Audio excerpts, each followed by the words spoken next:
गरीबी इतनी ज्यादा है ना कि आप देखिएगा होटल में कई बार ऐसे छोटे बच्चों को रख लिया जाता है बर्तन साफ करने के लिए। वो 4,000-3,000 पे काम करने के लिए रेडी होता है। और सोचिए उस 3-4 हजार रुपए ने उसका पूरा बचपना छीन लिया।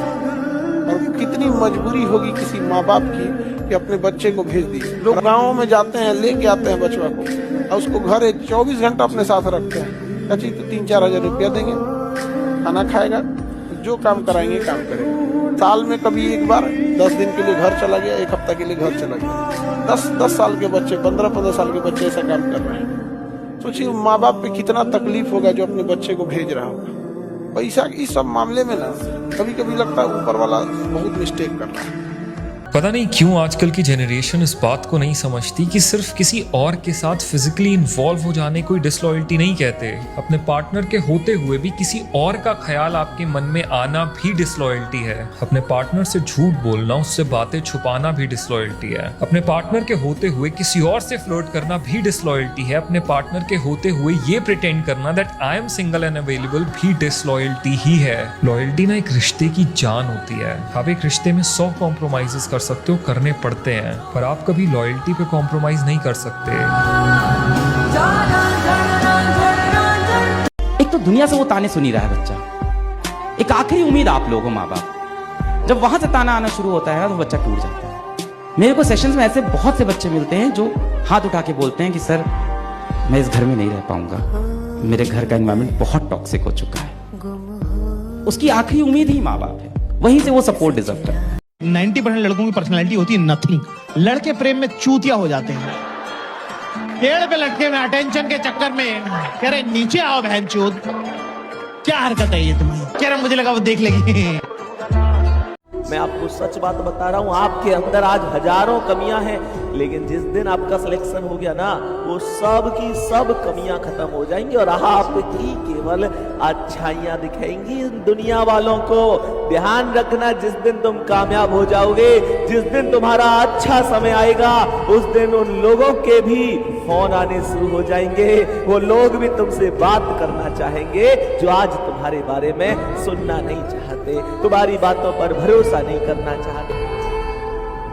हौसले की कश्ती ना डूबे हो गई। पर आप देखो, कोई भी लड़का हो ना, सबसे बड़ी उसकी ख्वाहिश यही होती है कि जो लड़की स्ट्रगल में मेरे साथ है, संघर्ष में मेरे साथ है, जब मैं कुछ नहीं था उसने साथ दिया, एक दिन मैं कुछ करके उसके लिए कुछ कर जाऊं। 3 दिन पहले मेरे पापा ने मुझे फोन किया मेरी शादी के लिए, और मुझे मारपीट के सिविल सर्वेंट बना दिया है, जो मेरा मन नहीं था। आप कह रहे हैं बेटा लड़की फाइनल कर दी है, इससे शादी करनी है, और मैं किसी को जवान दे चुका था। मैंने कहा पापा मेरी किससे बात हो गई है? बोले बेटा आत्महत्या कर लूंगा। और उसने कहा कि आज मेरे मन में पहली बार आया कि बोलूं कि कर लो। मैं रोज करूं इससे अच्छा आप एक बार कर लो। मैं 15 साल से कर रहा हूं, एक बार आप भी कर ही लो पापा। अगर इतना इंपोज करके आपने सफल बना भी दिया तो अपने प्रति जो नफरत पैदा कर लेंगे वो ज्यादा भारी पड़ेगी। इसलिए बच्चे की खुशी का मतलब है ऑटोनॉमी, उसकी इच्छा का सम्मान। हाँ जहां वो गलत है समझाइए, परसुएट कीजिए, कन्विंस कीजिए, दबाव नहीं। फॉर एग्जाम्पल आपका बेटा है 10th 11th में पढ़ता है, सिगरेट पीने आप जान गए वो सिगरेट पीता है, आप उससे बैठ कर चर्चा करो ना इस पे कि क्यों पी रहे हो भाई, हमें बताओ, अगर फायदेमंद है तो हम भी पियेंगे भाई, कोई चीज अच्छी है तो हम भी करेंगे, हमको भी बताओ। आप उसे मारने लगते हो, आप उसे पीटने लगते हो, तो उसे लगता है कि यार अब बचा के करना पड़ेगा। वो छोड़ने के बजाय रिबेल के मोड में आया था। 15 साल के बाद की जो उम्र है वो रिबेल की उम्र है। वहां जब आप दबाव देते हो, मारते हो, पीटते हो, तो 95% केस में वो रिबेल में आया। कई बार लड़कियों के मन में आता है कि काश मैं घर का बेटा होती तो कितना अच्छा होता। एक बात याद रखिएगा, बेटा होने के अगर अपने फायदे हैं तो अपने नुकसान भी हैं। माँ बाप बेटी इन सब पर कवि कविता कह गया, रह गया तो बस बेटा रह गया। इस बेटे की जिंदगी में अलग अलग पड़ाव आते हैं। बचपन में इसे सब लाड लड़ाते हैं, लेकिन जैसे ही जवान होता है सब दूर चले जाते हैं। 16 से 21 की उम्र इसे खूब डराती है। 21 से 26 की उम्र ताने सुनने में बीत जाती है, और फिर आती है शादी। इसे किसी फल की तरह काटा जाता है। बेटे और पति के हक में आधा आधा बांटा जाता है। वक्त बीतता है, जिंदगी गुजरती है। अब यह बेटा सिर्फ और सिर्फ दफ्तर से घर, घर से दफ्तर का रास्ता जानता है। पहले अपने आप को बच्चा मानता था, अब ये बेटा अपने आप को घर का बड़ा मानता है। आजकल इसकी जिंदगी में चकाचौंध बहुत कम है, अंधेरा बहुत घुप है। कभी बहुत बोल लेने वाला बेटा अब जैसे ही जवान हुआ बिल्कुल चुप है।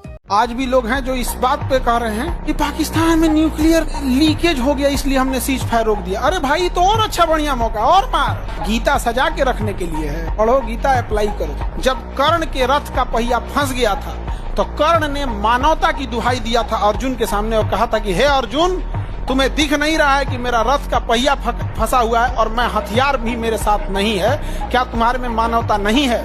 तो कृष्ण भगवान ने कहा था जब द्रौपदी के कपड़े उतारे जा रहे थे तो तुम्हारी मानवता मर गई थी। कर्ण बहुत बहादुर थे लेकिन जब गलत का साथ दिए थे तो गेहूं के साथ घुन पी जाता।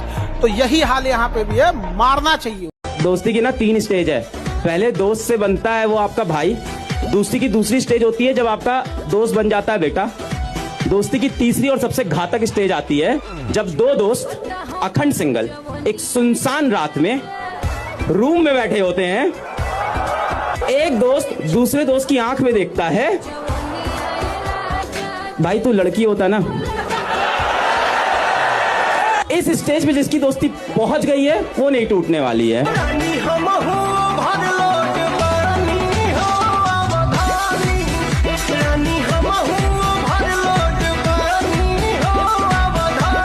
भगवान करे तुम्हें सपोर्टिव पेरेंट मिले, अगर नहीं मिले हैं तो बेटा झेलो कुछ दिन। क्या तुमको झूठी बातें बोलूं? हाँ है माँ बाप भगवान का रूप, पर कुछ जगह नहीं, कुछ जगह शैतान का रूप भी ले लेते हैं। कुछ माँ बाप ऐसा परेशान करते हैं बच्चों को, होते हैं सच्चाई है। नहीं अच्छे होते कुछ माँ बाप, नहीं समझ में आता उनको कैसे बिहेव करना है। बच्चे को जानवर की तरह, पेट की तरह ट्रीट करते हैं। सर अगला सवाल है कि पढ़ाई करते करते मुझे गर्लफ्रेंड की बहुत याद आती है, मैं क्या करूं? मिल लो क्योंकि अगर आप उससे नहीं मिलेंगे तो याद में ज्यादा समय खराब करेंगे, और 2-4 बार मिल लेंगे तो मिलने की इच्छा वैसे भी कम हो जाएगी। फिर आप पढ़ाई करेंगे, क्योंकि ज्यादा याद इसलिए आ रही है कि कम मिले हैं। 10-20 बार मिल लीजिए, फिर कम मिलेंगे। कि कोई भी लड़का जब घर से निकलता है ना, उसे इस बात का पता होता है कि उस घर में अब वापस कभी लड़का बन के नहीं, मेहमान बन के लौटेगा। तो जब आदमी कमाने निकल जाता है ना, उसको पता है उसकी फीलिंग गई भाड़ में, अब उसको सिर्फ कमा के लाना है। तो वो कमाने की ही बात पूरे दिन घर में चलती रहती है। जिस दिन वो कमाने निकला, जिस दिन आप निकले हो, जिस दिन मैं निकला हूं, उस दिन से लेकर आज दिन तक का रिकॉर्ड देख लो। आपके बारे में किसने पूछा है आपसे? सिर्फ यही पूछते हैं काम कैसा चल रहा है, काम क्यों नहीं मिल रहा है, क्या चल रहा है, बस यही होता है। हमें पूछती है वैसे ये कमाने से पहले हालचाल होता है, और बेटा क्या खाओगे, उसके बाद तो यही होता है और बेटा क्या खिलाओगे।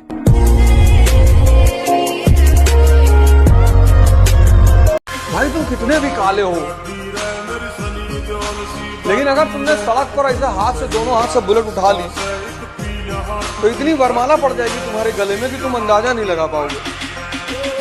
मुश्किल से 2 साल की बात है, मशीनें अंतिम रूप से इंसान को हराने वाली हैं, हर मामले में हराने वाली हैं।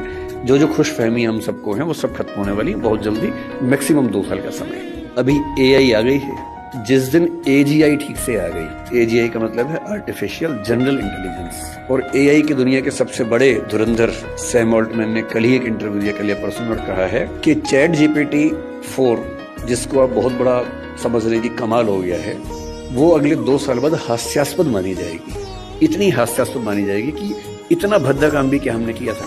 और आज हम ChatGPT को देख के दंग रह जाते हैं। कुछ भी करना हो, फोटो बनानी हो, वीडियो बनाना हो, रिसर्च करनी हो, कुछ भी करना हो, आप ChatGPT को ठीक से प्रॉम्प्ट दीजिए। मतलब मैंने कई बार ऐसा करके देखा, एक विषय पर रिसर्च करनी है, पहले मुझे दिन भर लगता था 24 घंटे रिसर्च करने में, अब 24 सेकंड लगते हैं, वो सब कुछ करके देता है। और आज से 2 साल बाद ये प्रिमिटिव होने वाला है, आदिम होने वाला है, उसके बाद तो पता नहीं क्या होगा।